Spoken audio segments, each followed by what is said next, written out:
Som.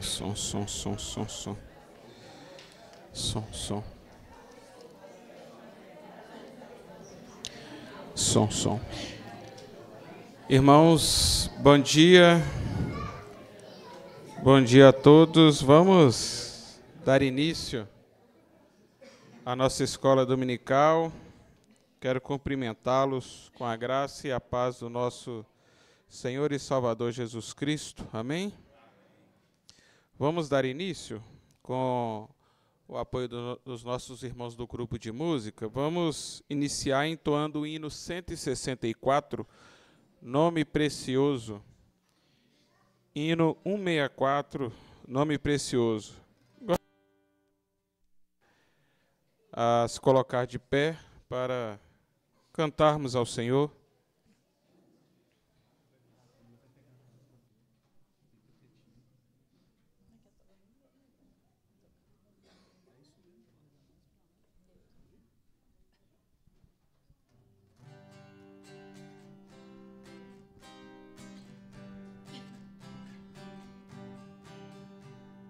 Santo nome incomparável, tem Jesus, o amado teu, Rei dos reis, Senhor eterno, Deus na terra, Deus nos céus, nome bom, doce a fé, a esperança do porvir, nome bom, doce a fé, a esperança do porvir.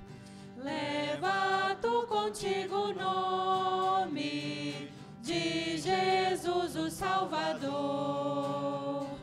Este nome dá conforto, hoje, sempre, onde for.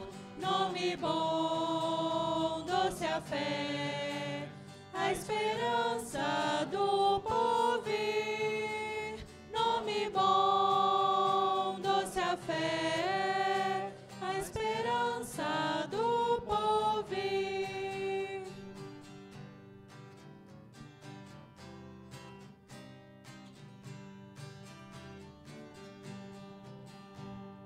Este nome leva sempre para bem te defender. Ele é arma ao teu alcance quando o mal te aparecer. Nome bom, doce a fé, a esperança do porvir. Nome bom, doce a fé, a esperança do porvir. Ainda de pé, irmãos, vamos fazer a leitura lá no Evangelho segundo Lucas, capítulo 9, do versículo 23 ao 43. Lucas 9, 23 ao 43. Vamos fazer a leitura todos em uma só voz. Lucas 9,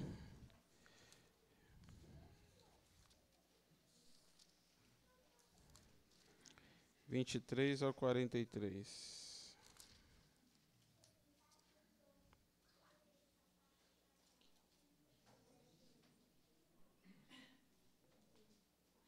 Vamos fazer todos a leitura em uma só voz.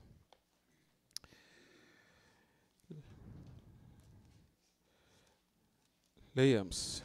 Dizia a todos: se alguém quer vir após mim, a si mesmo se negue, dia a dia tome a sua cruz e siga-me. Pois quem quiser salvar a sua vida, perdê-la-á. Quem perder a vida por minha causa, esse a salvará.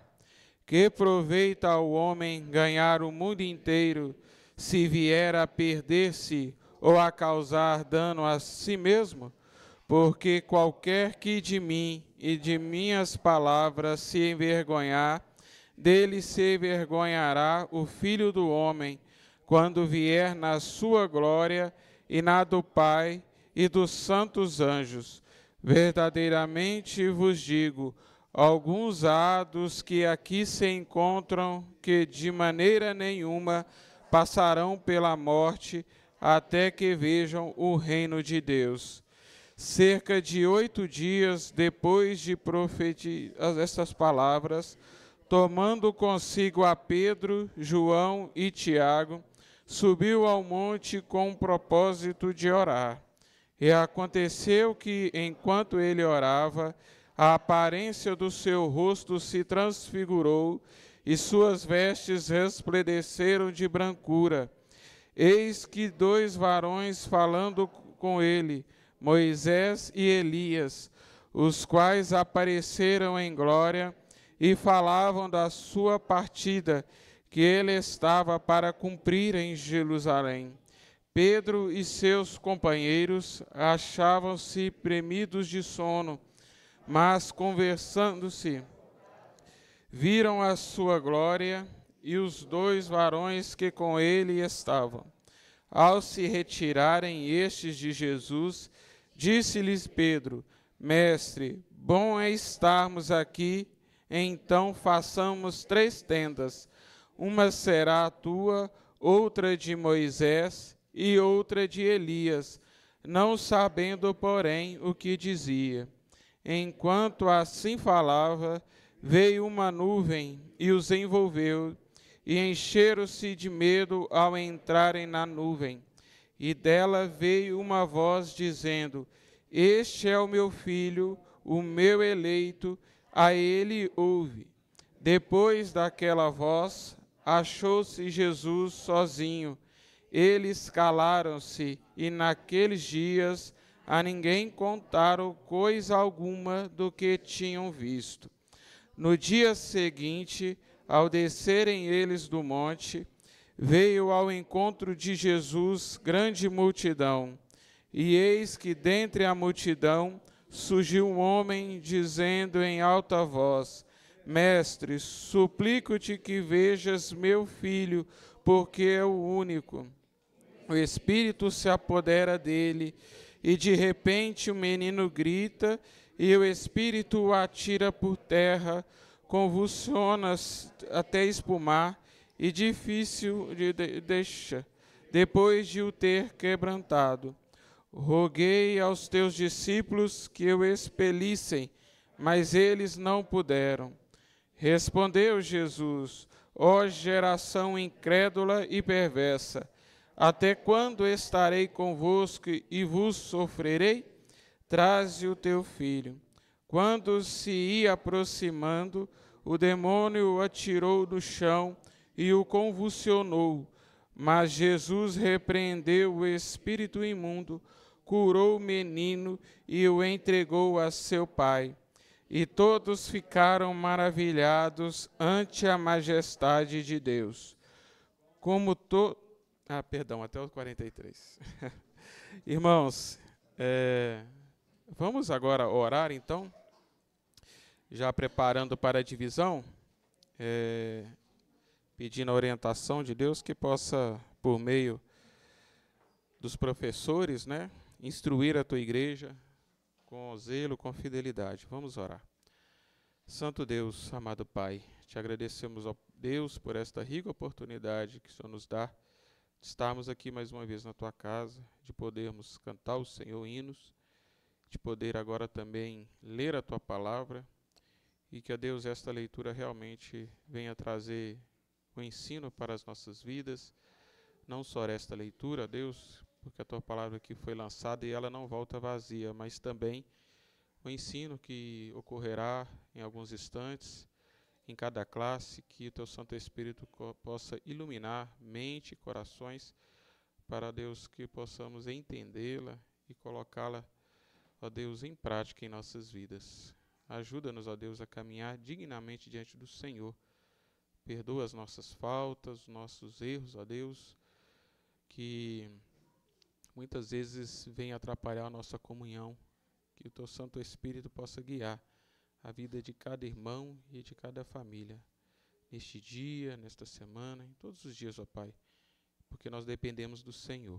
Muito obrigado, Deus, por este dia, por esta escola dominical, Oramos a Ti agradecido, no nome santo de Jesus. Amém.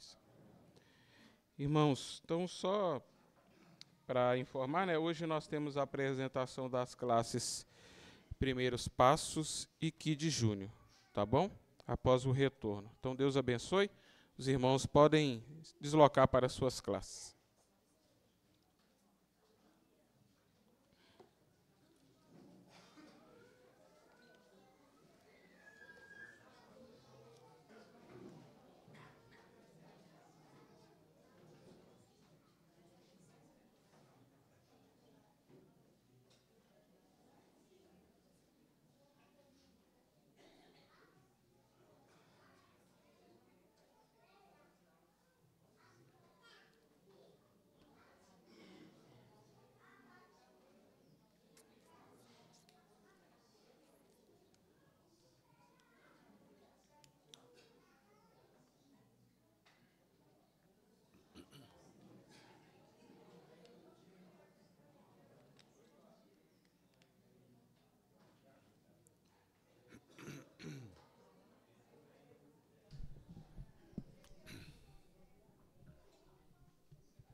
Bom dia, meus irmãos.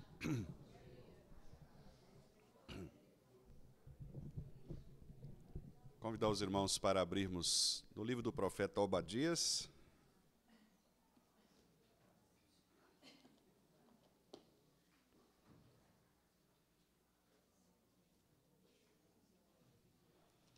Livro do profeta Obadias.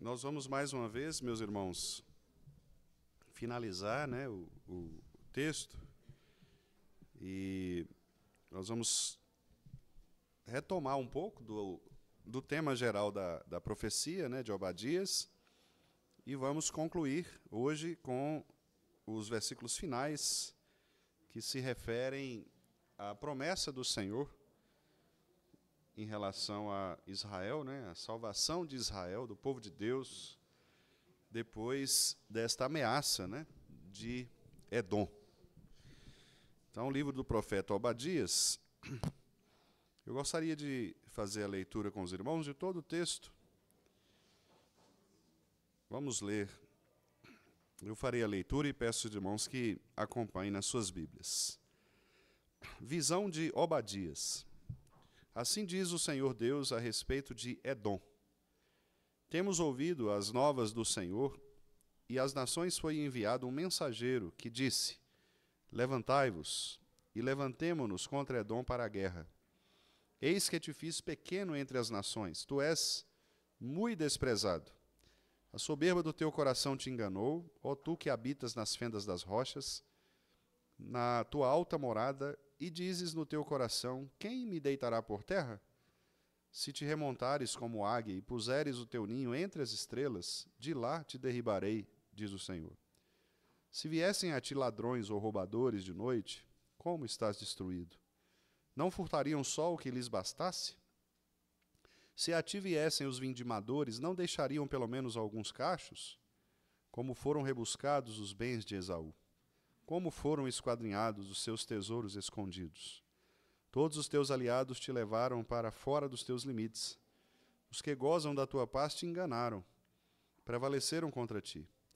Os que comem o teu pão puseram armadilhas para teus pés. Não há em Edom entendimento. Não acontecerá naquele dia, diz o Senhor, que farei perecer os sábios de Edom e o entendimento do monte de Esaú? Os teus valentes, ó Temã, estarão atemorizados, para que do monte de Esaú seja cada um exterminado pela matança. Por causa da violência feita a teu irmão Jacó, cobrir-te-á a vergonha e serás exterminado para sempre. No dia em que, estando tu presente, estranhos lhe levaram os bens, e estrangeiros lhe entraram pelas portas e deitaram sorte sobre Jerusalém, tu mesmo eras um deles. Mas tu não devias ter olhado com prazer para o dia de teu irmão, o dia da sua calamidade, nem ter se alegrado sobre os filhos de Judá no dia da sua ruína, nem ter falado de boca cheia no dia da sua angústia, no dia da angústia. Não devias ter entrado pela porta do meu povo no dia da sua calamidade. Tu não devias ter olhado com prazer para o seu mal no dia da sua calamidade, nem ter lançado mão nos seus bens no dia da sua calamidade. Não devias ter parado nas encruzilhadas para exterminares os que escapassem, nem ter entregado os que lhe restassem no dia da angústia. Porque o dia do Senhor está prestes a vir sobre todas as nações. Como tu fizeste, assim se fará contigo. O teu malfeito tornará sobre a tua cabeça. Porque como bebeste no meu santo monte, assim beberão de contínuo todas as nações. Beberão, sorverão, e serão como se nunca tivessem sido. Mas no monte Sião haverá livramento. O monte será santo, e os da casa de Jacó possuirão as suas herdades. A casa de Jacó será fogo, e a casa de José chama, e a casa de Esaú restolho.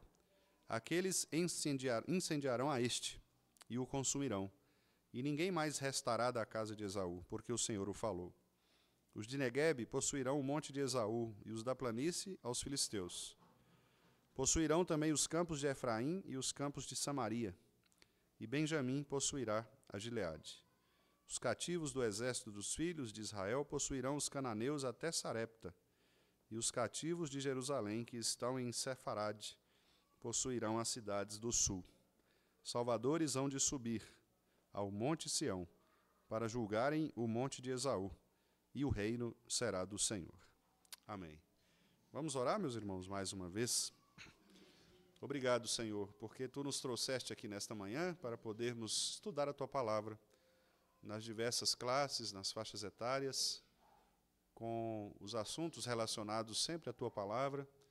Nós estamos aqui para aprendermos do Senhor e Te pedimos, ó Deus, em nome de Jesus, que Tu possas abrir nossos corações para que aprendamos um pouco mais desta maravilhosa palavra do Senhor que, de fato, instrui os nossos corações e nos leva a refletirmos sobre os nossos próprios pecados, bem como também a nos corrigirmos de acordo com a vontade do Senhor para as nossas vidas.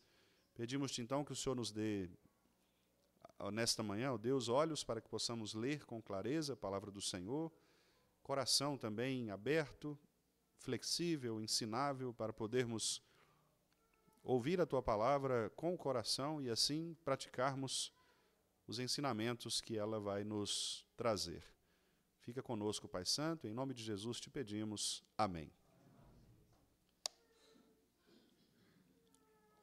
Meus irmãos, nós já temos falado, não é, a respeito da profecia de Obadias, e hoje então nós vamos encerrar, fazendo, na verdade, um grande resumo daquilo que nós já temos falado. Está baixo? Tem que ser alguém ali do som. Os irmãos do fundo aí estão escutando bem? Mais ou menos, né? Vê aí, Biel, se dá para dar um grauzinho. Ok, 1, 2. Beleza. Vamos melhorando aí aos poucos, né? Então, como eu estava dizendo, eu vou fazer um resumo, né, de tudo aquilo que a gente já trabalhou, já viu nessa profecia, e vamos então concluir com alguns pontos específicos, né? Como eu disse aos irmãos, o meu objetivo ao tratar textos como estes, né, profecias dos chamados profetas menores, é porque pouco se lê na igreja sobre esses profetas, pouco se expõe a respeito dessas profecias. Então eu tomei a iniciativa de trazer para os irmãos, não é? Aqui esta profecia de Obadias, para que a gente possa perceber como que um profeta menor, mesmo tendo escrito pouquinha coisa, né, como que ele de fato foi usado por Deus para instruir o povo de Deus, para nos instruir hoje também, e para trazer, naquela época, uma palavra tanto de juízo quanto de esperança. Aliás, eu já disse isso para os irmãos, mas é sempre bom a gente reforçar, né? Os profetas, eles sempre trabalham com esta perspectiva dupla. O profeta ele sempre traz uma palavra de juízo, em primeiro lugar, e também traz uma palavra de esperança. A escrita profética ela sempre segue esta linha. Primeiro, ela anuncia a percepção de Deus em relação àquele povo. Depois, o juízo de Deus, a promessa do juízo de Deus contra aquele pecado. E, em terceiro lugar, a promessa de Deus em favor do povo que se arrepende, né? Então, a gente sempre tem esses três movimentos nos profetas. Quando os irmãos forem ler os textos proféticos, percebam essa sequência e vocês verão que isso acontece em todos os profetas, porque esse é um modelo de escrita profética. Então, o profeta ele, se levanta para denunciar um determinado pecado. Depois que ele mostra o pecado, ele anuncia o juízo, o que é que Deus vai fazer em relação àquele pecado, e depois ele apresenta uma saída, uma solução, que é o arrependimento, e o que Deus vai fazer em relação àqueles que se arrependerem. Então, os irmãos percebem que nesta pequena profecia de Obadias, nós temos exatamente este mesmo modelo. Embora seja pequenininha, né, são apenas 21 versículos, isso aqui, na língua original, é um texto pequeno mesmo, né, um texto bem enxuto aqui de Obadias, mas a gente percebe exatamente isso. Ele se apresenta com visão de Obadias, nós temos poucas informações sobre esse personagem, sobre esse profeta, né?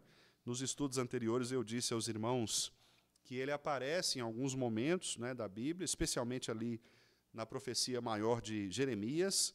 Então aparece esse profeta Obadias, que Deus levanta para denunciar um pecado específico. E qual é o pecado específico?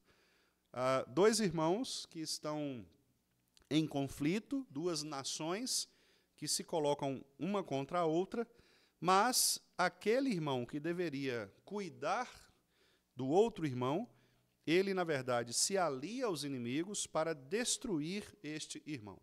Nós temos aqui uma repetição daquilo que foi lá em Caim e Abel. Nós temos exatamente uma repetição aqui do primeiro homicídio, né, que aconteceu, registrado na Escritura, quando Caim se levanta contra o seu irmão Abel. E a gente percebe, irmãos, que os pecados, portanto, eles são escalonados, né? Como assim? Eles começam, na Bíblia, né, eles são mostrados como pecados, entre aspas, cometidos, ou menores, né, cometidos entre pessoas, e depois esses pecados passam a ser cometidos por nações inteiras. E Deus quer mostrar com isso que o grande problema do ser humano não é exatamente a sociedade. O grande problema do ser humano é o pecado que habita em cada um de nós, individualmente, não é? Então, diferentemente de alguns teólogos e filósofos, né, que diziam que o problema do ser humano é a sociedade que corrompe o ser humano, não, nós não cremos nisso, nós cremos que é exatamente o contrário. É o homem pecador, o ser humano pecador, que, por causa do seu pecado, contamina todos aqueles que estão ao seu redor. Então, onde tiver ser humano, haverá problemas, haverá pecados. Não importa se você está sozinho, numa ilha deserta, se você mora com uma outra pessoa, se vocês são duas pessoas apenas dentro de uma casa, se vocês são uma família com 10 pessoas, se vocês são uma igreja com 100 pessoas, ou se vocês são um país com 220 milhões de habitantes. Não faz diferença. Se você estiver sozinho numa ilha deserta, isolado de toda a sociedade, você continuará sendo pecador e você continuará experimentando os problemas que o pecado gera no coração humano. Certamente, se você estiver numa ilha deserta, você ali vai também pecar contra Deus. Muito provavelmente vai cometer pecados de idolatria, pecados de impurezas e etc. Então, o grande problema é o coração do ser humano. Esse é o lugar onde nós precisamos atuar. É o lugar onde as coisas acontecem. E a prova disso é que o versículo 3 traz exatamente este problema. Edom, que aqui nós já sabemos, né? Edom é o povo que nasceu de Esaú, não é? Os edomitas, Então, são aqueles que são descendentes de Esaú. Os descendentes de Esaú tinham um grande problema no seu coração. Eles tinham um coração soberbo, versículo 3. E essa soberba do coração enganou o povo de Edom. Qual era essa soberba? Eles pensavam a respeito de si mais do que de fato eles eram. Ou seja, eles tinham uma visão errada a respeito de si mesmos. Não é? Eles pensavam que eram uma grande nação, eles pensavam que eram guardados por Deus, eles pensavam que seriam grandes como Jacó, como Israel, mas, desde o início, Deus já havia dito para eles, por causa daquela grande confusão que teve lá, que os irmãos conhecem a história, né? Entre Jacó e Esaú, naquela luta pelo direito de primogenitura, em que Esaú ele troca a bênção do seu pai por um prato de comida, né? Um prato de lentilhas, como é trazido lá no texto. Então, ele troca o direito da primogenitura, que era absolutamente grave, né? Ele troca a bênção do pai, a bênção do seu pai, a bênção principal do seu pai, por um prato de comida. Ali a gente já percebe qual é o problema do pecado humano.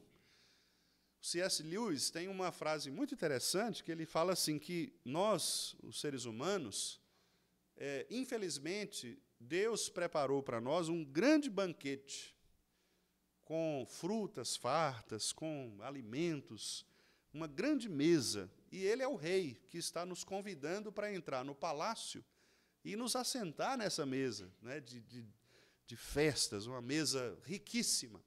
Mas nós preferimos ficar do lado de fora deste palácio, comendo os restos de comidas que aparecem por ali e que as pessoas fazem nas banquinhas, nas barraquinhas, né, externas a este palácio.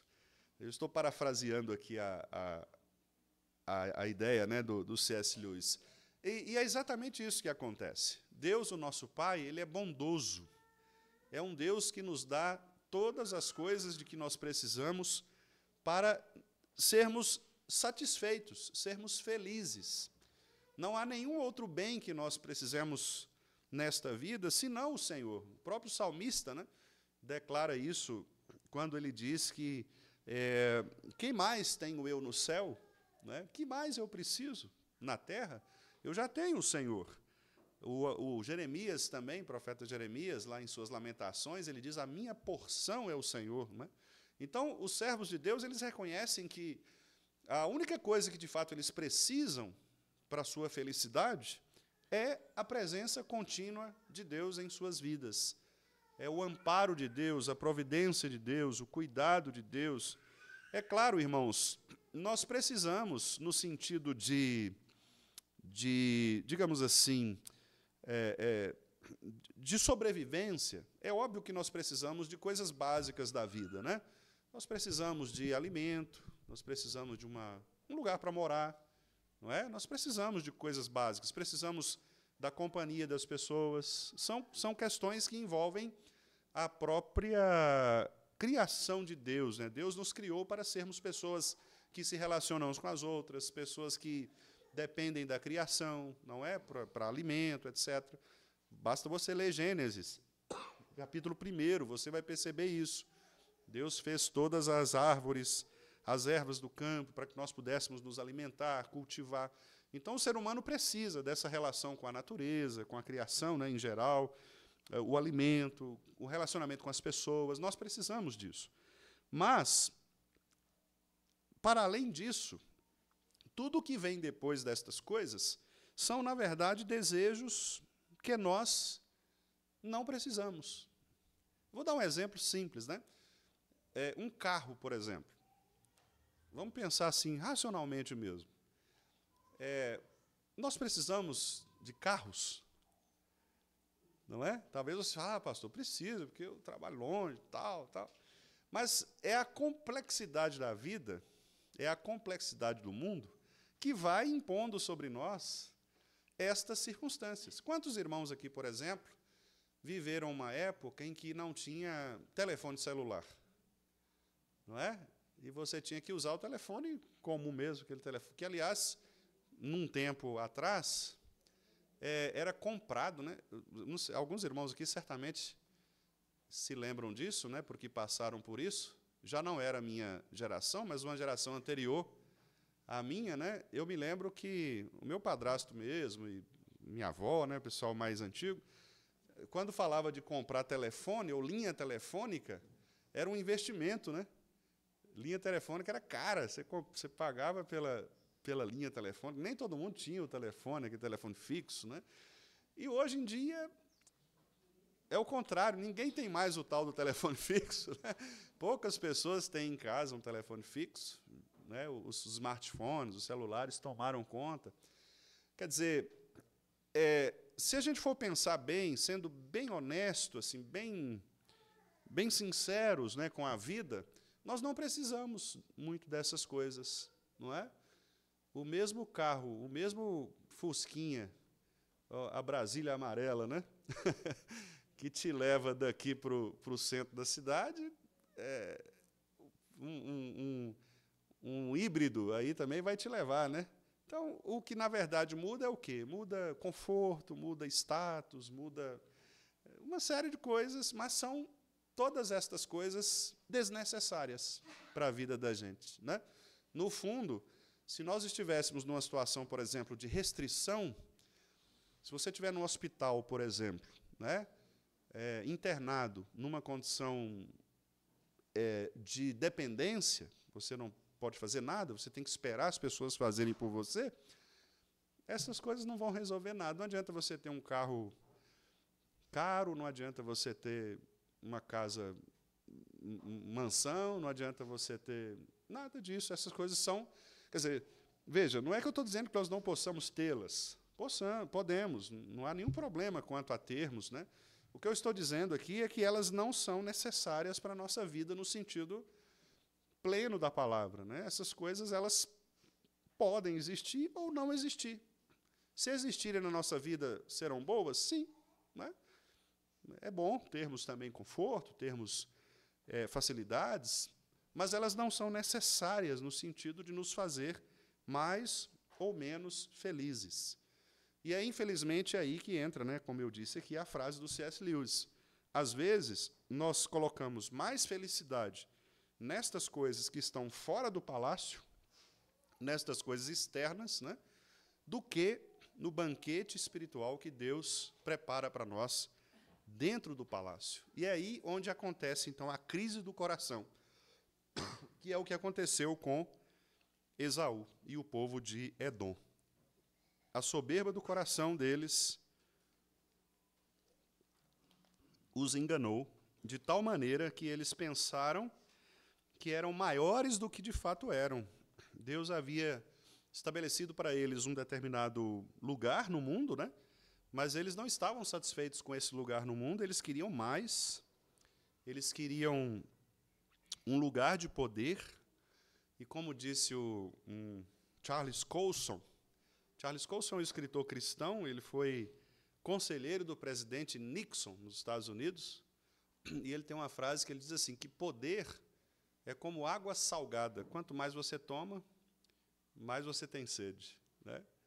E ele viveu de perto, inclusive, ali, os irmãos que gostam de história, ele esteve envolvido naquele escândalo do presidente Robert Nixon, né, que é Watergate, que foi um grande escândalo nos Estados Unidos, né, de influência financeira, etc., de desvio de dinheiro, né? Então, é isso, né? Poder é como água salgada. Quanto mais você toma, mais sede você tem. E Esaú estava passando exatamente por esse pecado. Ele queria mais poder, ele queria mais status, ele queria estar numa posição que Deus não tinha colocado, Deus não o tinha chamado para isso. Desde a situação lá envolvendo o seu pai, o seu irmão, né, e a divisão das bênçãos. Deus havia tornado Esaú pequeno, versículo 2. Eis que te fiz pequeno entre as nações, mas a soberba do teu coração, versículo 3, te enganou, e você pensa que ninguém vai derrubar você do lugar onde você está, né? Você pensa que se você subir lá nas estrelas, versículo 4, ninguém será capaz de derrubar você de lá. Mas é aí que você está enganado. Porque Deus, que é o justo juiz, Ele que nos criou, Ele sabe exatamente qual é o nosso lugar no mundo. Ele sabe exatamente quem somos nós, para que nós fomos chamados, qual é a nossa, entre aspas, missão individual, e por isso Ele vai nos colocar no lugar exato que Ele deseja que nós estejamos. Então, não adianta nós buscarmos, nem como pessoa, nem como instituição, nem como nação, né, buscarmos estar num lugar diferente daquele que Deus, para o qual Deus nos criou. E, meus irmãos, eu confesso a vocês, né, que essa é uma grande dificuldade que nós, seres humanos, temos. Porque essa é uma pergunta que, aliás, muitos de nós fazemos, né, que é a seguinte: como saber a vontade de Deus para a minha vida, né? Nós temos essas crises algumas vezes. Os irmãos certamente já tiveram essas crises, né? O que Deus quer que eu seja? O que Deus quer que eu faça? Onde Deus quer que eu esteja? Isso não acontece só no ministério pastoral, né? No ministério pastoral isso acontece, digamos assim, até de uma forma prática mesmo, natural, né? Porque como pastor ele tem esta flexibilidade, né, de estar numa igreja e daqui a pouco estar noutra igreja e tal. Isso até, de certa forma, faz parte até naturalmente do chamado ministério pastoral. Mas não é só o ministério pastoral, isso envolve todos os irmãos, todas as pessoas, todos nós, né? Dentro das nossas profissões, dentro da família, não é? Às vezes você faz parte de uma família, há irmãos, por exemplo, que somente eles são crentes dentro daquela família. Então eles perguntam assim: como é que Deus quer que eu haja, né, aqui dentro dessa situação em que as pessoas são contra o meu cristianismo? Como é que eu faço? Como é que eu vivo aqui? São dúvidas que nós temos. Você está num emprego, numa determinada empresa, e ali também você é o único cristão, ou se não é o único, é uma minoria, e essa minoria ela é desprezada muitas vezes pelos demais. Se você está numa sala de aula, numa faculdade, a mesma coisa. Você talvez seja o único, ou talvez seja uma minoria de cristãos ali, ouvindo ideias e propostas anticristãs. Você pergunta: o que eu faço, né? Como é que eu ajo nessa situação? Às vezes, até dentro da igreja, você está na igreja e fala: eu gostaria de servir mais a igreja, eu gostaria de participar mais, mas não sei qual é a minha vocação, não sei o que fazer. Adolescentes que estão para decidir suas vocações, né, passam por essas crises. Na verdade, todos nós, né?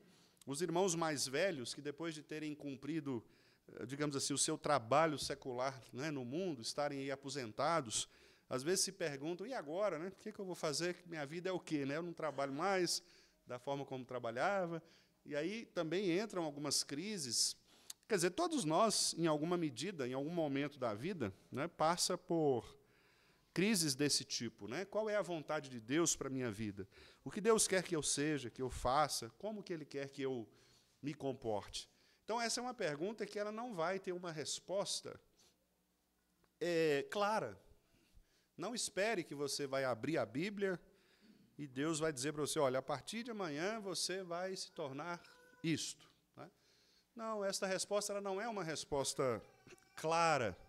É uma resposta que depende muito daquilo que a própria Bíblia chama de discernimento espiritual.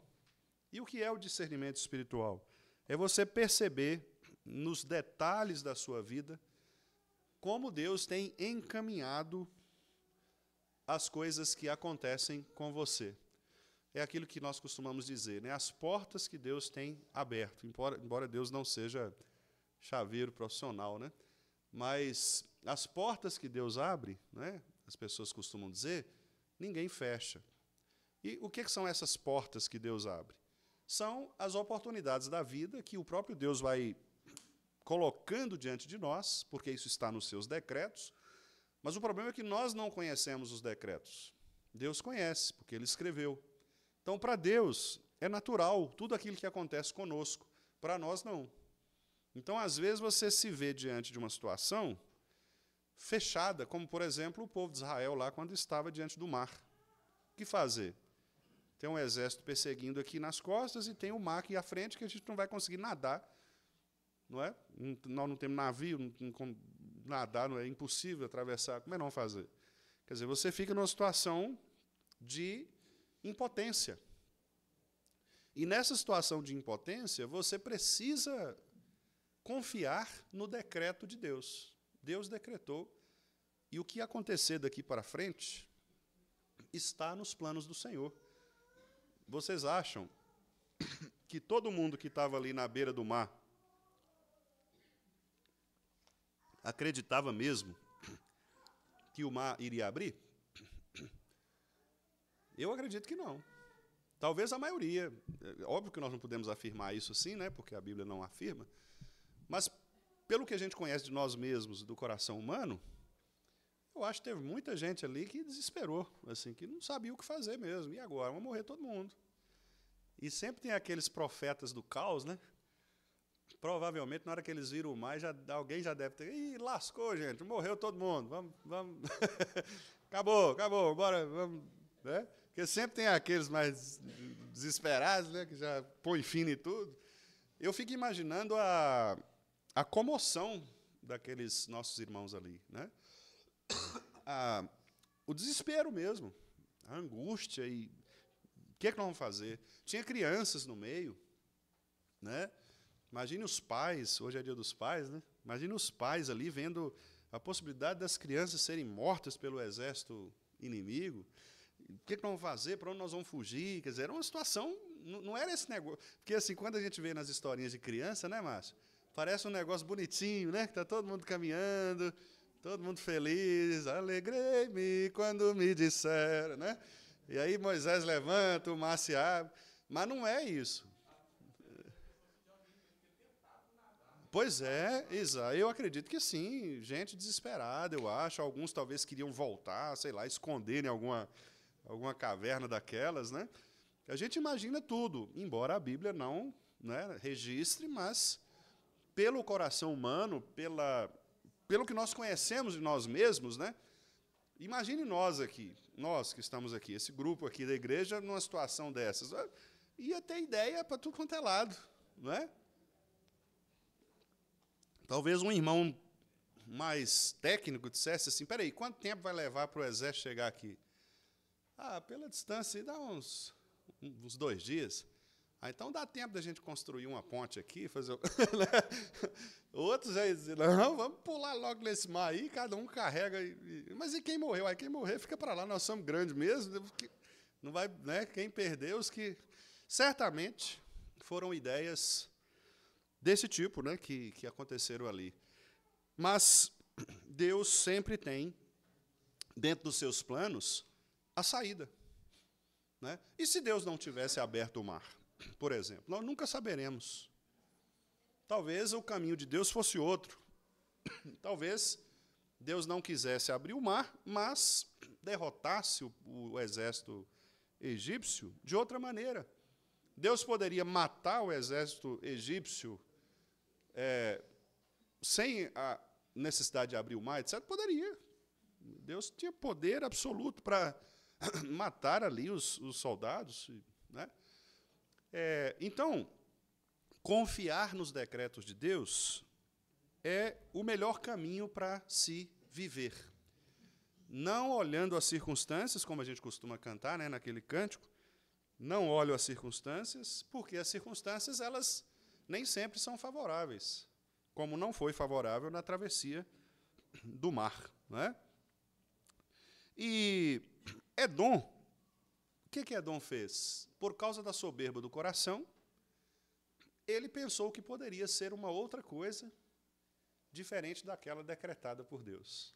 Então, sempre que eu e vocês queremos estar num lugar ou fazer algo que não nos foi incumbido por Deus, nós vamos ter problemas. Nós vamos bater a cabeça num concreto muito duro. Né? Numa linguagem nossa, né, dar murro em pontas de facas. Né? A gente vai insistir, insistir, insistir, insistir, Deus vai sempre mostrando para você que esse não é o caminho. Como então saber, né, qual é a vontade de Deus? Eu penso, irmãos, que esse texto ele nos ensina, não exatamente sobre isso, né, mas ele nos mostra que uma das maneiras de nós reconhecermos a vontade de Deus é exatamente quando nós somos obedientes a Ele. Obedientes. Edom não foi obediente a Deus, porque o pecado de Edom foi exatamente contra o seu irmão. E a Bíblia, desde o início, lá em Caim e Abel, a Bíblia disse que o papel do irmão é cuidar do irmão, do outro, né? Lembra qual foi a pergunta que Deus fez a Caim? A primeira pergunta foi: onde está o teu irmão? Não é? E aí a resposta de Caim foi uma resposta atravessada, irônica, uma resposta até mal educada, né? Porque ele disse assim: acaso sou eu guardador do meu irmão? Eu acho o quê? Que eu sou um vigia do meu irmão? Não é? E Deus sabia, obviamente. Deus é onisciente. Deus sabia o que tinha acontecido, mas ele queria exatamente expor para o próprio Caim e para todos nós que lemos o registro da Bíblia como o coração humano é enganoso, sagaz, corrupto, frágil e inclinado exatamente a buscar autojustificativas. Nós sempre queremos buscar justificativas, sempre. Por isso que nas discussões que nós temos, desde as mais simples até as mais complexas, nós sempre queremos ter razão. Sempre. Ninguém entra numa discussão assim, fala, não, você tem razão, porque aí não é discussão, né? Já pensou? Se você vai, não, mas você está certo. Então não tem discussão. A discussão tem por quê? Porque você acha que você está com a razão sempre. Não é?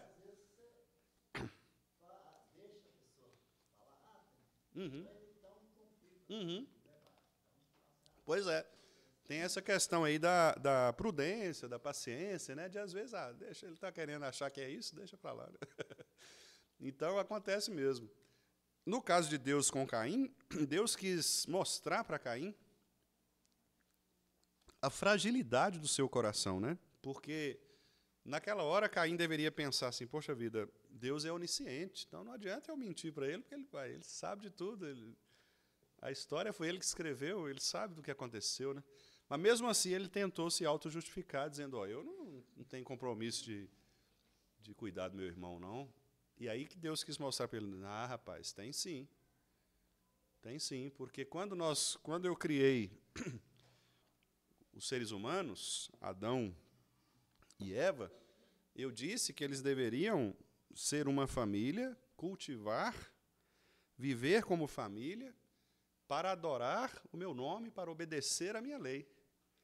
Então, se agora você está achando que não deve fazer isso, olha, você está complicado.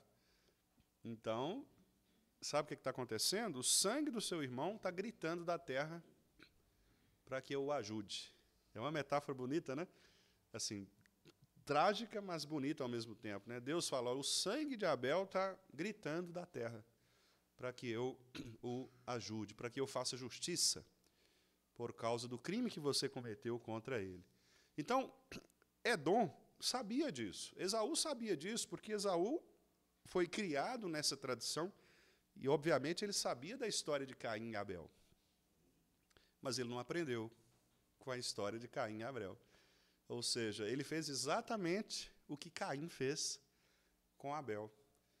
Edom deveria proteger o seu irmão Jacó, o seu irmão Israel, mas ele preferiu matá-lo.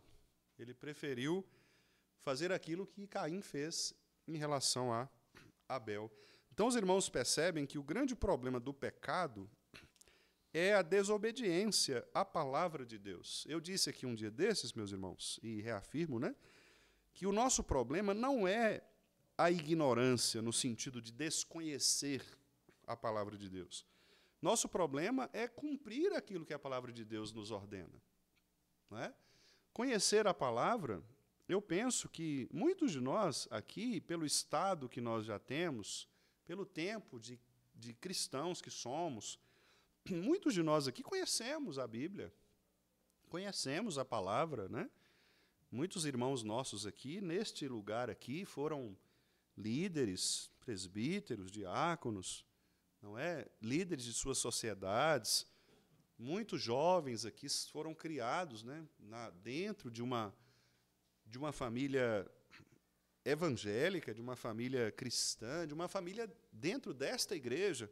Então, eu penso que o nosso problema não é não saber. Embora, claro, possa haver situações em que, de fato, não saibamos que é pecado ou não é, ou que é ou não pecado. Mas eu penso que a grande maioria das vezes, o nosso problema é resolver ser obediente a Deus, né? Nós sabemos o que fazer, mas às vezes o nosso coração nos engana, como foi o caso de Esaú. A soberba do nosso coração nos engana, e ao invés de obedecermos a palavra, nós queremos obedecer a outras vozes, obedecer a outras coisas. Sabemos o que fazer, mas às vezes nós não fazemos. Nem sempre por ignorância, muitas vezes, como eu estou dizendo, por uma decisão errada mesmo, como foi o caso de Esaú. Será que Esaú não sabia? Será que o povo de Edom não sabia que se posicionar contrariamente ao seu irmão é pecado? Claro que eles sabiam. Mas eles pecaram conscientemente, eles pecaram de maneira soberba, altiva. Tanto que nos versículos, os versículos do 5 até o 14, né, são versículos que nós já tratamos aqui, inclusive, e que mostram quais foram os pecados cometidos por Edom em relação a Jacó, não é? Em relação a Israel. Muitos foram os pecados. O pecado da indiferença, o pecado de ter mentido a respeito da situação, de ter entregado estas pessoas para a morte, o pecado de ter saqueado Israel, vários pecados, os irmãos podem se lembrar aí, especialmente a partir dos versículos 10, né? A violência que eles fizeram contra Jacó. Eles estavam presentes, versículo 11, e não fizeram nada quando os inimigos roubaram Jerusalém. Pelo contrário, diz o final do versículo 11, tu mesmo eras um deles, quer dizer, eles estavam ali roubando também, imaginem. Então, ao invés de proteger o seu irmão, eles estavam ajudando os inimigos a piorarem a situação do irmão, né? Isso acontece entre irmãos mesmo, irmãos de sangue. Quem tem irmão aí sabe que isso acontece, né?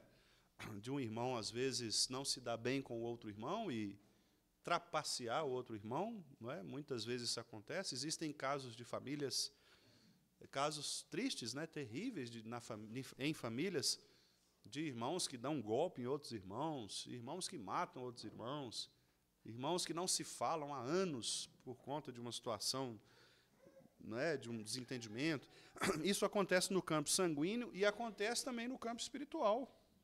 Infelizmente, há nas igrejas também situações de irmãos que não se falam há anos, de irmãos que não se relacionam, de irmãos que não se protegem, pelo contrário, eles, se tiverem a oportunidade de destruir o outro, eles vão fazer isso, né?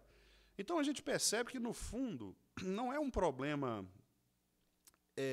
aqui ou ali, é um problema do coração humano. O coração humano é assim, é um coração que busca estar num lugar onde Deus não o colocou. E quando nós estamos no lugar onde Deus não nos colocou, ou em outras palavras, né, não fazemos a vontade de Deus obedientemente, nós vamos correr o risco seríssimo de pecarmos contra Ele, contra Deus, em primeiro lugar, e pecarmos também contra o nosso irmão.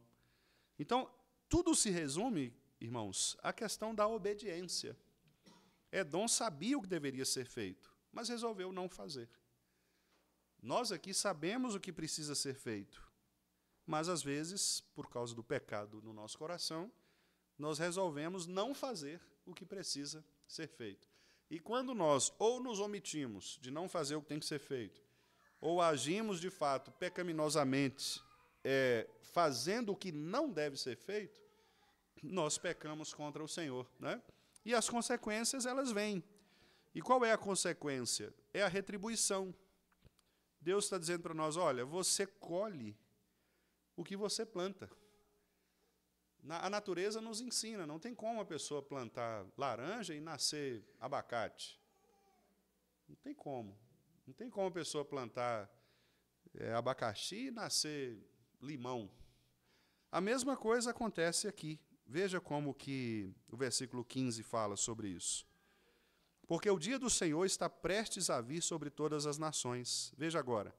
Como tu fizeste, assim se fará contigo. O teu malfeito tornará sobre a tua cabeça.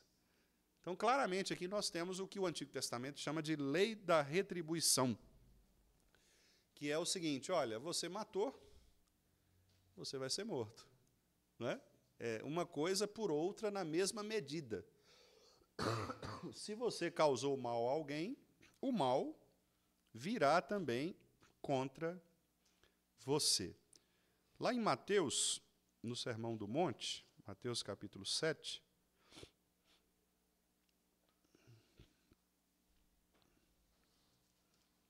versículo 12. Algum irmão leia para nós, por favor. Mateus 7, 12. Olha o que Jesus disse.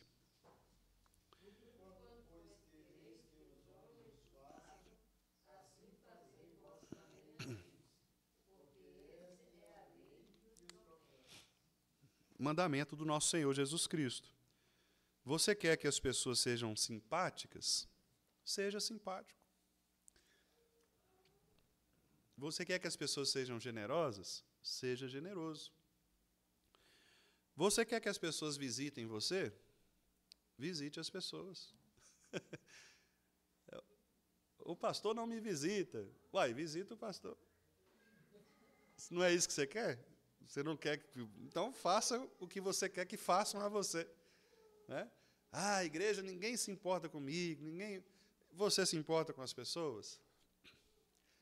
Ah, a gente tem uma programação, ninguém vem. Você vem quando tem as programações? Tudo que vocês querem que as pessoas façam, faça você primeiro a elas.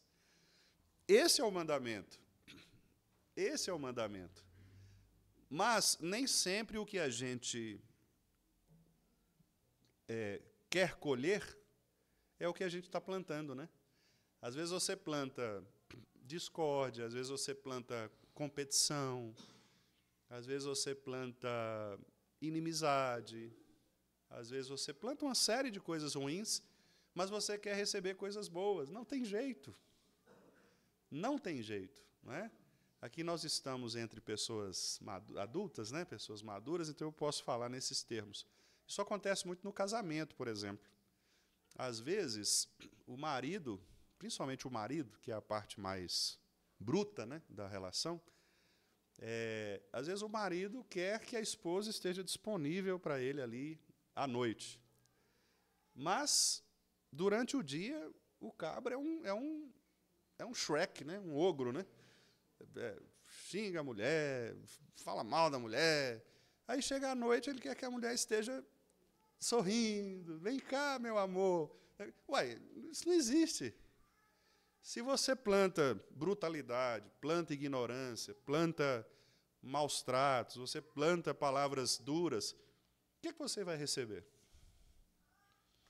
Não é? Então, se você quer receber coisas boas, plante coisas boas. Não é? Você quer ser tratado com carinho? Seja carinhoso. Pode acontecer de não dar certo?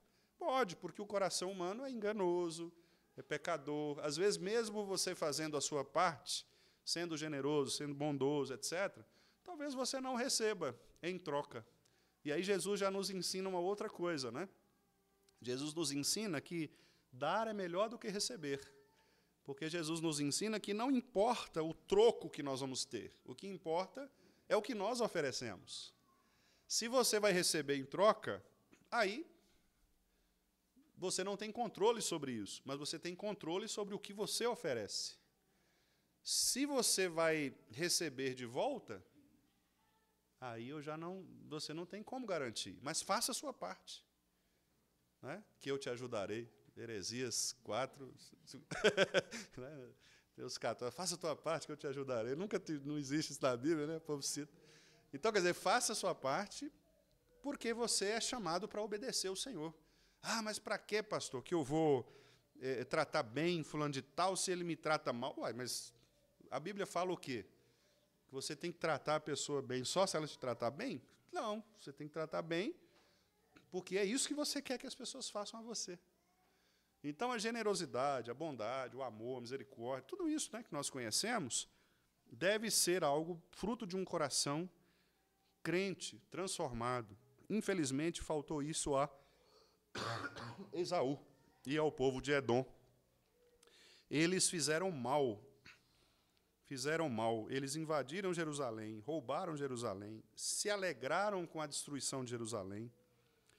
Quem conseguiu fugir, eles pegaram na emboscada e entregaram depois para os inimigos. Quer dizer, fizeram tudo errado. Exatamente com um coração soberbo para destruir o seu irmão. Destruir o seu irmão. E, meus irmãos queridos, como é triste, né, nós vermos isto em famílias. Famílias sanguíneas e famílias espirituais, né? Às vezes, gente que se articula para destruir o irmão, ao invés de amar, de recuperar, de voltar a um relacionamento, de reconstituir, né, de restabelecer. A pessoa quer destruir, quer planejar o mal, não é? Quer maquinar contra o irmão. Isso é terrível e muito triste, porque mostra exatamente o poder que o pecado tem de perverter os corações, né, e de nos fazer vingativos ao invés de perdoadores, de nos fazer impacientes ao invés de pacientes, né? De nos fazer beligerantes, ou seja, gente que gosta de guerra, ao invés de nos fazermos pacificadores, como o Senhor Jesus nos orienta a fazer. Então, o dia do Senhor, conforme aqui o versículo 15, não será apenas um dia de vingança contra Edom, mas será também o anúncio de que todas as nações passarão pelo juízo de Deus. Tudo o que o homem semear, isso também ceifará. Algum irmão pode ler, por favor, Gálatas 6, 7? Gálatas 6, 7.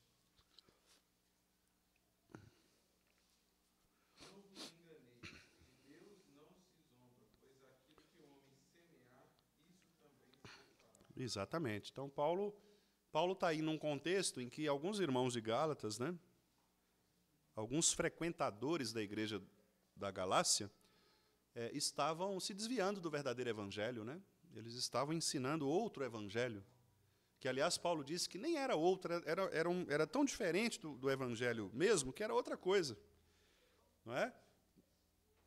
Nesse contexto, Paulo diz, olha, irmãos, não se enganem, porque aquilo que vocês estão plantando dentro da igreja, vocês vão colher depois. Se vocês plantam heresias, vocês vão colher heresias, vocês vão colher problemas. Se vocês permitem que entrem na igreja pecados, isso vai contaminar e depois vocês vão colher isso. Se você não disciplina, depois você vai ter o reflexo disso, né? Tudo aquilo que nós permitimos vai voltar contra nós. Versículo 15 aí de Obadias e também Gálatas 6, 7. O livramento e a purificação em relação ao povo de Deus é algo também muito perceptível aqui nesse texto, não é? Porque as nações passarão pelo juízo de Deus, mas o versículo 17 diz que no Monte Sião haverá livramento. Que Monte Sião é esse? Os irmãos já sabem, porque nós falamos aqui várias vezes, né? O Monte Sião é o lugar onde Jerusalém foi construída. E o Monte Sião significa o lugar da presença de Cristo. Então, quando nós falamos que estamos no Monte Sião, nós falamos que estamos guardados por Cristo Jesus, o nosso Senhor. Então, quem está no Monte Sião são aqueles que são de fato cristãos, aqueles que pertencem a Jesus, que tiveram seus corações transformados e que, portanto, podem ter a segurança de que eles estarão firmes até o final, não é? Por isso o texto diz aí que no Monte Sião haverá livramento, o monte será santo, e os da casa de Jacó possuirão as suas herdades. O 18 diz que a casa de Jacó será fogo e José chama, ou seja, eles vão incendiar Esaú. Esaú será restolho. Está vendo? Então, a casa de Jacó será fogo e José chama. Esaú, ao contrário, restolho. Então, Jacó vai pôr fogo em Esaú. Esaú vai ficar só o resto, só a ruína. Não é? Aqueles, ou seja, Jacó e José, incendiarão a este, que é Esaú, e o consumirão. E a ninguém mais restará da casa de Esaú, porque o Senhor falou. Repare, então, que aqui a justiça de Deus, embora ela nos pareça tardia, talvez nós vivamos assim dias difíceis, né? E a gente pense, Deus se esqueceu da sua justiça em relação a mim, em relação à igreja, em relação ao povo.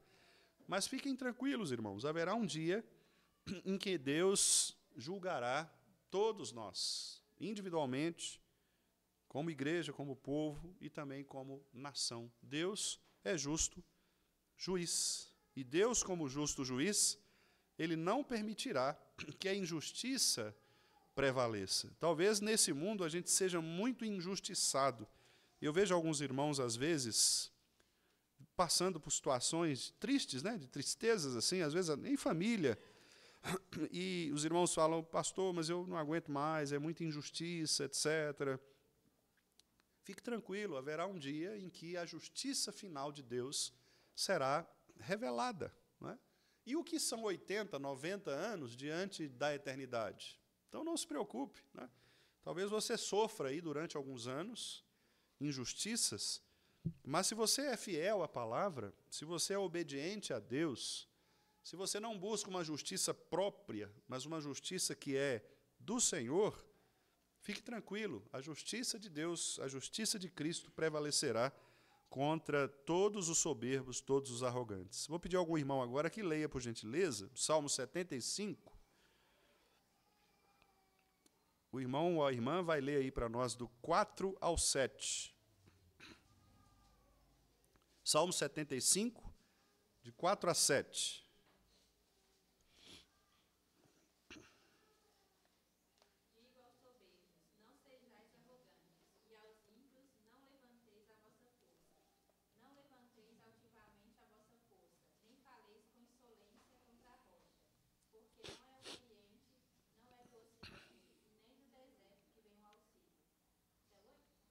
Sete.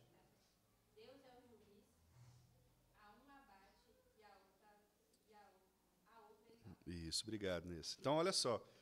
Digo aos soberbos, hein? Não sejam arrogantes. Quer dizer, Deus está avisando, né? E também aos ímpios. Não levantem a força de vocês. Não levantem altivamente. Não falem contra Cristo, né? Contra a rocha, que é Cristo. Ou seja, gente que zomba, né, do cristianismo. Esse pessoal vai ser injustiçado, vai ser justiçado, né? E eles vão receber a justiça divina, e essa justiça vem do justo juiz, que é Deus. E não adianta eles olharem para o Oriente, olharem para o Ocidente, olharem para o deserto, não é de lá que virá o auxílio. Deus vai abater a uns e vai exaltar a outros. O que acontece aqui em Edom é isso. Deus está dizendo, Edom, olha, você, juntamente com as nações que oprimiram Jerusalém, serão punidos. A justiça chegará, o dia do Senhor chegará. E assim como você fez com Jerusalém, será feito contigo. Quanto a você, Jerusalém, Jacó, porque agora Deus está falando para aquele povo que estava sendo oprimido. Porque quando você está sendo oprimido, né, aqui enquanto povo, nessa situação, é o caso lá do povo de Israel diante do mar. Pode haver desesperos. Quer dizer, e agora, Senhor? Eles mataram o nosso povo, tiraram nossas propriedades, nossos bens. O que nós vamos fazer? Como é que nós vamos reconstruir tudo isso? Como é que nós vamos restabelecer? E aí Deus agora dá uma palavra de libertação e de consolo para o povo de Jacó, dizendo o seguinte: não, você, Jacó, você está no Monte Sião. E quem está no Monte Sião, o Salmo, né? Não se abala, mas permanece firme para sempre. Então fique tranquilo, porque no final das contas, você sairá vitorioso. Você já é vitorioso, que é o que Paulo diz, né? Nós somos mais do que vencedores por meio daquele que nos amou. Vamos ler mais um texto, que é 1 de Pedro 2,9. Esse aí também os irmãos conhecem de cor, né? 1 de Pedro 2,9. O povo de Deus é um povo diferente, meus irmãos. Então, a obra de Deus na vida do crente, ela é diferente. Ela faz com que nós sejamos, de fato, pessoas diferentes, escolhidas por Deus para uma missão específica.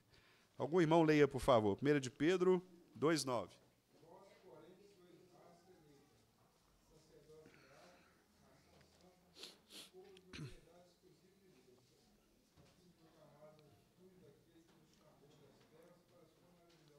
Pois é. Nós somos esse povo escolhido por Deus, povo diferente.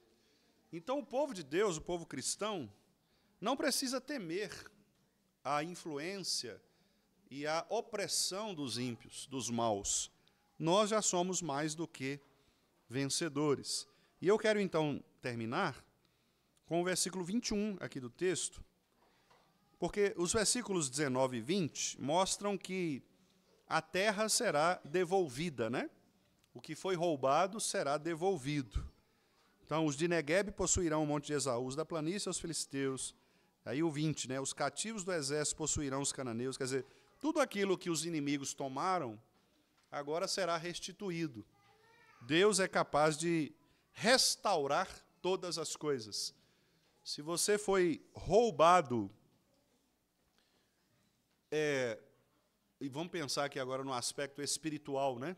Se você foi, por exemplo, ofendido, injustiçado, etc., mas você tem sido obediente a Deus, esse é o ponto, né, que a gente viu desde o início, fique tranquilo, porque aquilo que você perdeu em alguma situação será restituído a você. Não é? Por quê? Porque Deus é justo juiz. Ele vai cumprir a sua justiça, independente dos nossos esforços, não é? Independente da nossa situação. E eu finalizo, então, irmãos, com o versículo 21. Eu vou pedir aos irmãos que leiamos juntos o versículo 21. Vamos ler? Salvadores hão de subir ao monte Sião, para julgarem o monte de Esaú, e o reino será do Senhor. Essa é a frase mais importante desta pequena profecia. Aqui nós estamos diante da consumação de todas as coisas.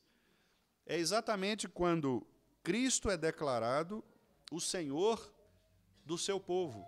Então, se Cristo é Senhor do seu povo, nós estamos mais do que guardados pelo poder deste Cristo que nos abençoa. Vou pedir agora um irmão ou irmã, o último aí, para que leia Apocalipse 11:15. E assim nós encerraremos. Apocalipse 11:15.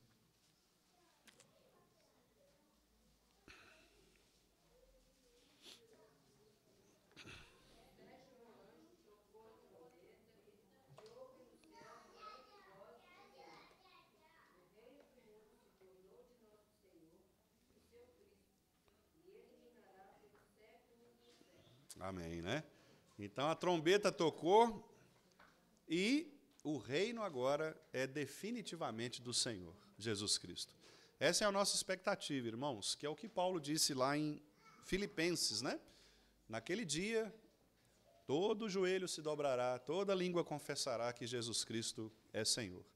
Então, tanto como indivíduos, quanto também como povo, como igreja, não nos preocupemos com as injustiças que recaem sobre nós, sobretudo quanto à opressão dos ímpios em relação a nós, que somos cristãos. Se você está fazendo um curso lá na sua faculdade e você tem sido oprimido, zombado, envergonhado pelos seus professores e colegas pelo fato de você ser crente, não se preocupe com isso. Siga a sua vida de fidelidade a Deus, de obediência ao Senhor. Deus vai, no final de todas as coisas, trazer a justiça.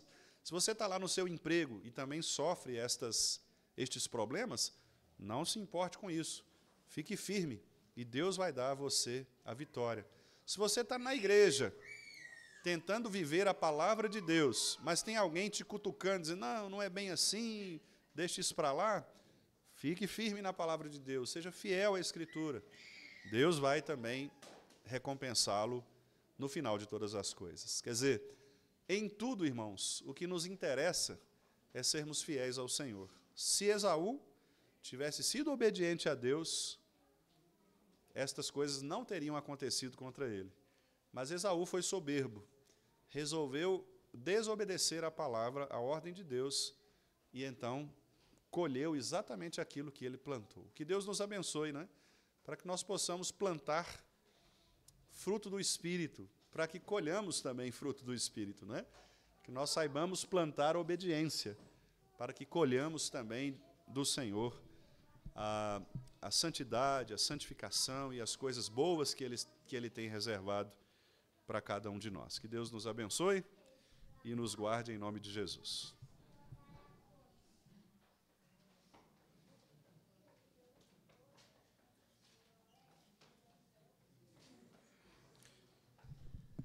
Irmãos, então vamos retornar aqui.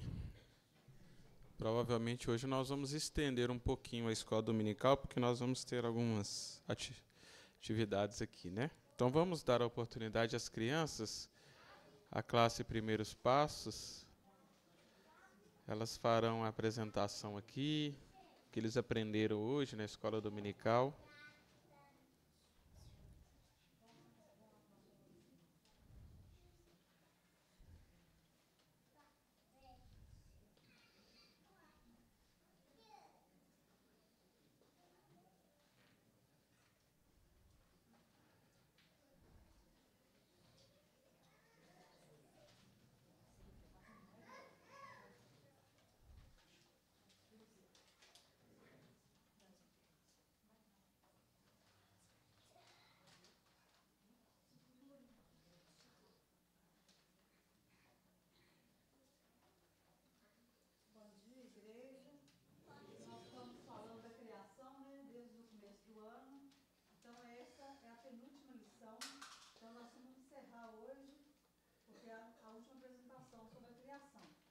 Então, nós vamos ouvir eles falando o versículo de hoje, né? O versículo que foi o tempo todo sobre a criação.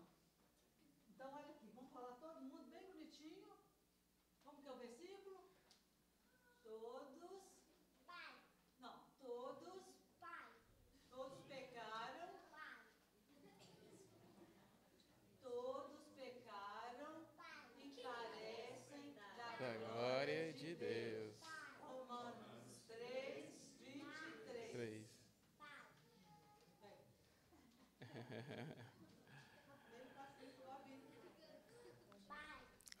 Agora não querem sair daqui, né?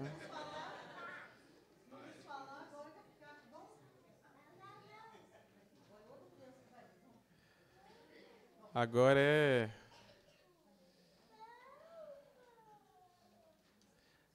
é os maiores.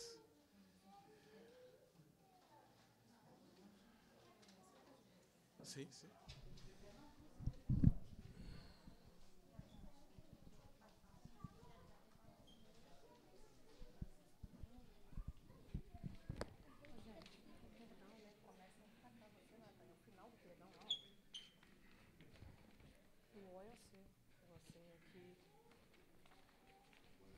Mostra a letrinha pra frente da igreja.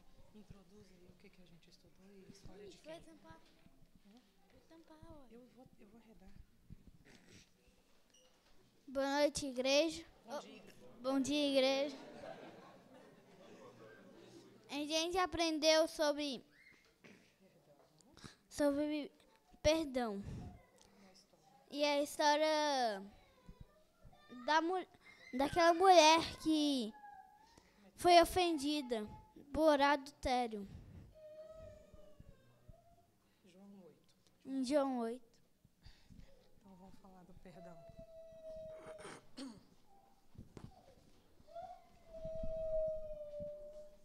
Solta o pezinho aí. Vocês estão... Bom, então nós estudamos sobre o perdão, cada letra, né, do perdão representando algo que Jesus manifestou através dessa história da mulher adúltera. Então, com a letra P, paciência. Jesus ele foi confrontado pelos escribas e fariseus. Eles não estavam preocupados em cumprir a lei ou resgatar a mulher de seu pecado. Eles queriam acusar a Jesus e, com isso, levá-lo ao erro e à prisão. Mas Jesus, com muita paciência, não reagiu rapidamente, não foi impulsivo, com descontrole ou falta de inteligência emocional.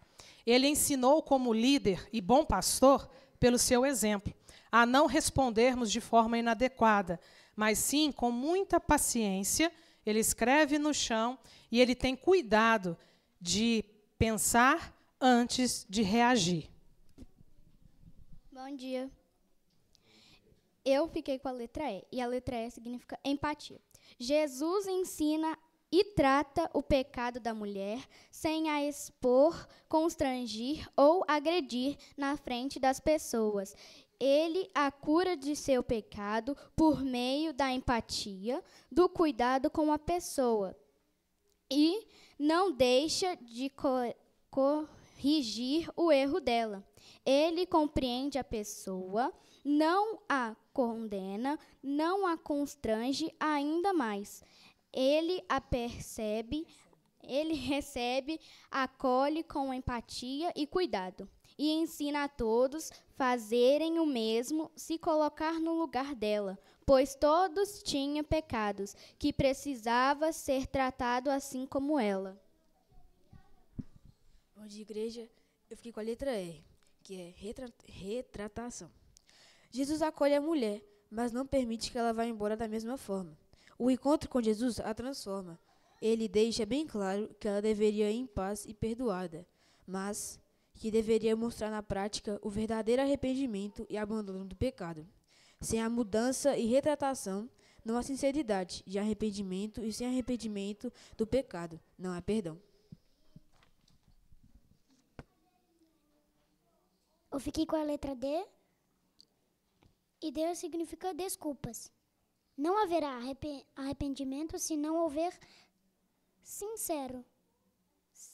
Se não houver o sincero pedido de desculpas, Jesus foi capaz de sondar o coração da mulher e entregar a ela o perdão e a restauração. Perdão, a restauração e a restauração. A cura é o pedido de perdão ou de desculpas com sinceridade e primeiro passo para a restauração do pecador. Bom dia, eu fiquei com a letra A, que significa o amor, que representa o amor. Em toda a história, Jesus manifesta amor. Ele não julgou, se impôs, constrangeu ainda mais aquela mulher, ou mesmo a condenou. Mas com graça ele mostrou a ela o caminho do recomeço. Jesus odeia o pecado, mas ama o pecador e trata as pessoas com respeito, mesmo no momento de correção e disciplina. Ele é o bom pastor que resgata suas ovelhas com amor incondicional.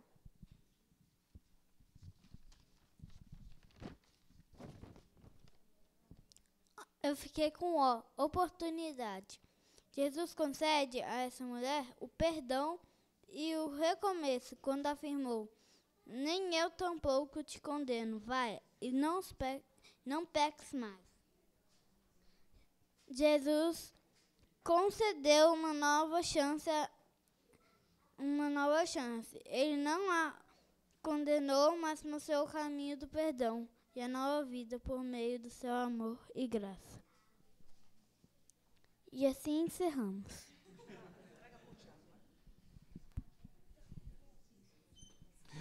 Obrigado, Natan. Deus abençoe vocês.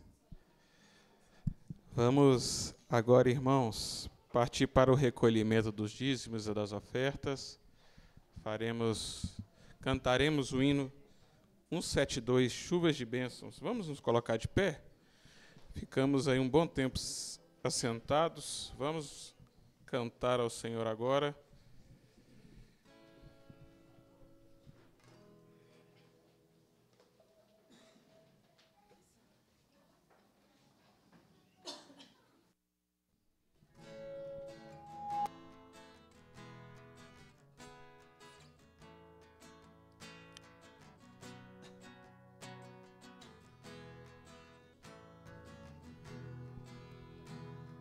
Chuvas de bênçãos teremos pelas promessas de Deus, tempos benditos trazendo chuvas de bênçãos dos céus, chuvas de bênçãos, chuvas de bênçãos dos céus.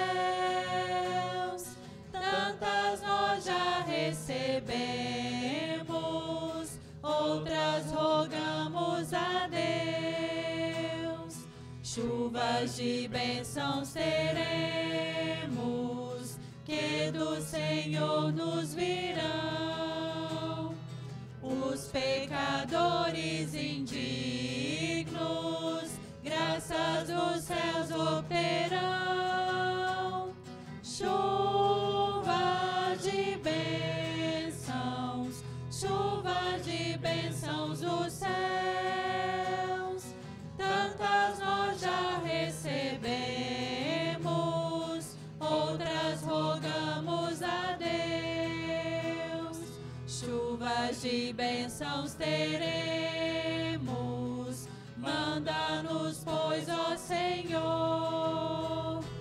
Dá-nos o gozo dos frutos dos teus ensinos de amor.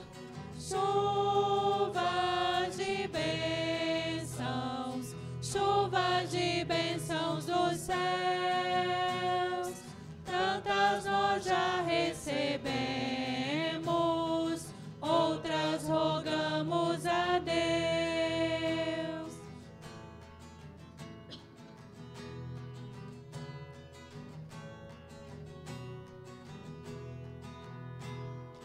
Chuvas de bênçãos teremos, chuvas mandadas dos céus, bênçãos a todos os crentes, bênçãos do nosso bom Deus. Chuvas de bênçãos, chuvas de bênçãos dos céus. Tantas nós já recebemos, outras rogamos a Deus. Irmãos, se porventura os aniversariantes estiverem presentes da semana, podem vir para receber os cumprimentos da escola dominical. Eu acabei me esquecendo de comunicar. André Lino, pode vir, para ficar à vontade. Fez aniversário dia 4. O filho dele, o Paulo, que está lá em São Paulo, né? Nosso irmão está fazendo aniversário hoje, dia 10, né? Esteja lembrando dele também. Eu fiz dia 2. E nossa irmã Dona Delisete não está aí, né? Ela fez no dia 9. E também nós temos aniversário de casamento. Sou Edson e Dona Eni, dia 6/8. Lucinéia e o Emerson, dia 29/7. Podem ficar à vontade aqui para receber os cumprimentos da escola dominical. Eu sei que vocês esqueceram, mas podem vir receber. Eu estou lembrando vocês, viu, irmãos? Que o diácono Henrique estará orando. também pelos irmãos. E após a oração, o diácono Henrique também permanecerá aqui, que vai fazer um comunicado para os adolescentes aqui, né? Tá bom? Esteja orando, então, o diácono Henrique. Oremos, meus irmãos. Senhor, meu Deus, muito obrigado, meu Pai, pela bênção de mais este dia estarmos aqui. Reunimos para adorar e ouvir da Tua palavra, meu Pai. Pedimos que o Senhor continue abençoando a Tua igreja, meu Deus, com os recursos necessários que necessitamos, meu Deus, para a Tua obra. Agradecemos por aquilo que foi depositado aqui e pedimos que o Senhor abençoe a liderança dessa igreja com a sabedoria para a administração desse dinheiro, meu Pai. Agradeço também pela vida de todos que completaram mais um ano de vida, mais um ano de casamento, meu Pai. Que o Senhor continue sustentando, continue dando forças, meu Deus, e guiando a cada um segundo o Teu Espírito e a Tua vontade, meu Deus. Agradecemos novamente por esse dia, pedimos a Tua bênção, que também possamos estar aqui à noite para louvar e adorar ao Senhor, meu Deus. Isso tudo que eu venho lhe pedir e agradecer no nome do Senhor Jesus. Amém.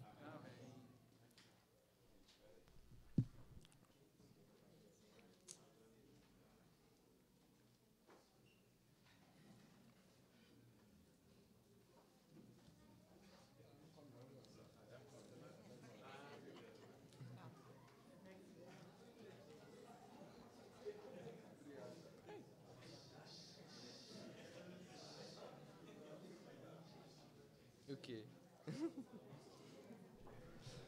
Bom, irmãos, continuando, gostaria de pedir que todos os adolescentes se colocassem de pé, por favor. Ué, a turminha já está lá no fundo.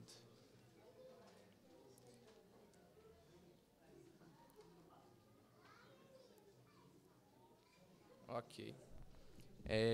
O meu auxiliar está vindo, acho que 2 minutinhos ele chega aí para distribuir as lembrancinhas, mas dia 27 do mês passado foi o dia do adolescente presbiteriano. Eles ficaram super ansiosos me cobrando se não ia ter homenagem para eles. A homenagem chegou. A gente remarcou para o próximo domingo, mas a gente acabou esquecendo de planejar algumas coisas, mas dessa vez deu para ser feito. Eu não vou tomar muito tempo também para não ocultar outras homenagens. Só gostaria de fazer a leitura em 1 Timóteo 4,12. Ninguém despreze a tua mocidade, pelo contrário, torna-te padrão dos fiéis, na palavra, no procedimento, no amor, na fé e na pureza. Uma palavra para Timóteo, mas que também se estende a nós jovens e também aos nossos adolescentes. Então, guarde e medite nessa palavra. E o meu auxiliar ainda não chegou, então eu vou pedir ao Everton que possa orar pelos nossos adolescentes aí.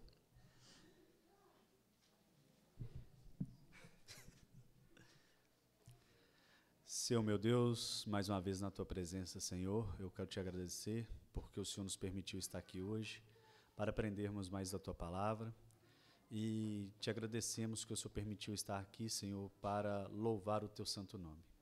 Te agradeço, Senhor, pela vida dos nossos adolescentes.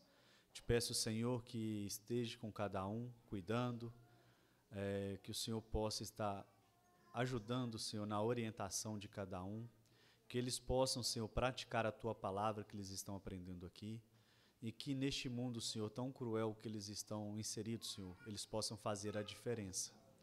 Te peço que esteja com eles, guiando nos Teus caminhos e abençoe, Senhor, para que eles não venham desviar. Em nome de Jesus que eu oro, Senhor. Amém. O meu auxiliar chegou, então as lembrancinhas estão sendo distribuídas. Te ajuda aí, então, Márcio.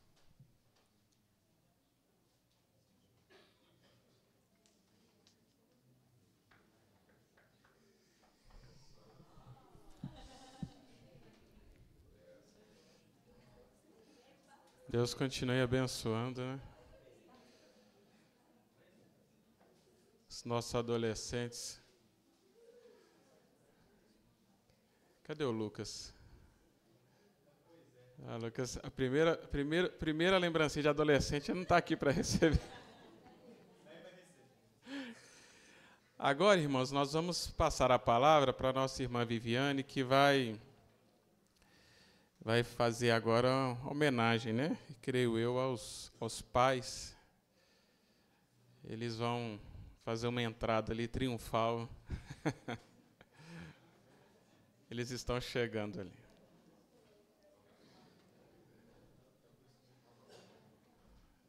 Ó, estão caracterizados aí.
Bom, representando os pais, então, gostaria de agradecer às crianças, né, que fizeram essa linda homenagem e que Deus continue abençoando a vida de vocês, né.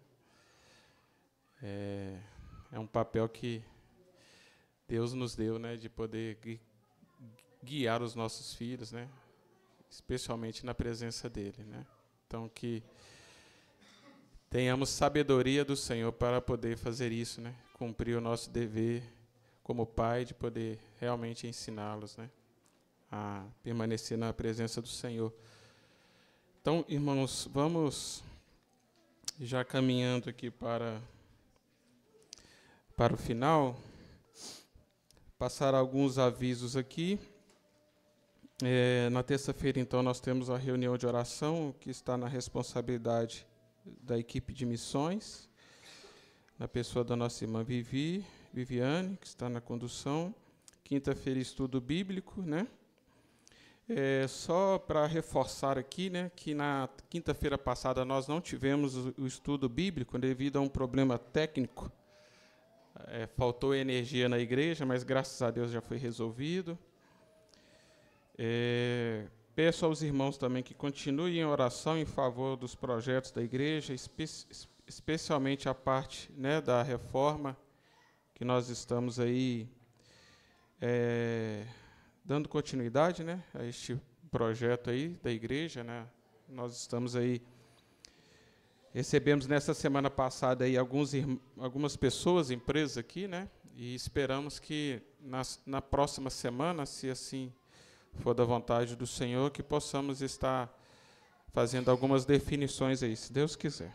Então, peço que os irmãos continuem orando, porque é um desafio muito grande que a igreja tem, né, principalmente na área financeira, para que consigamos aí executar, né, todo o projeto aí de reforma.